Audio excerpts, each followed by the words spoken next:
내란 중요 임무 종사 혐의를 받고 있는 박성재 전 법무부 장관이 두 번째 구속 위기에서도 벗어났습니다.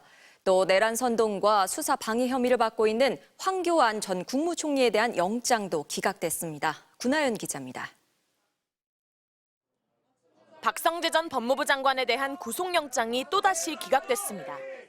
법원의 판단에 존중하고 감사드립니다. 저희 입장은 변화가 없습니다.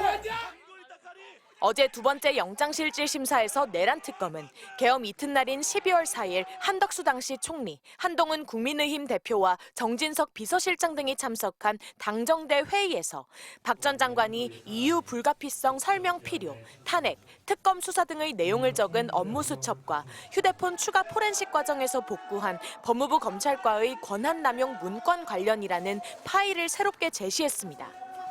이를 통해 박 전 장관이 당정대 회의에 참석한 뒤 윤 전 대통령의 계엄 선포 사유를 정당화하기 위한 문건을 작성하도록 지시했다는 논리를 구성했습니다.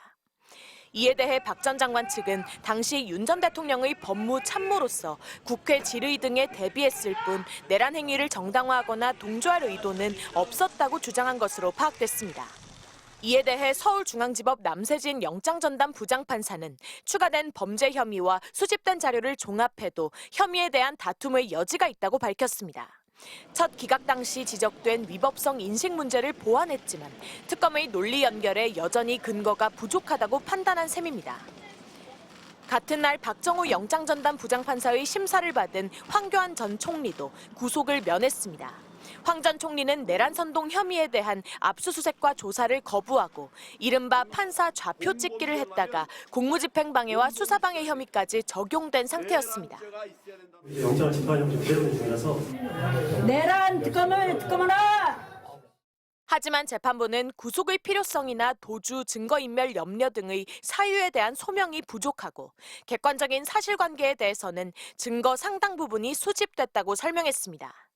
SNS에 올린 내란 선동 성격의 게시물 같은 증거는 이미 확보돼 있는 데다 이런 글을 올린 행위가 구속 사유인지 고민한 것으로 보입니다.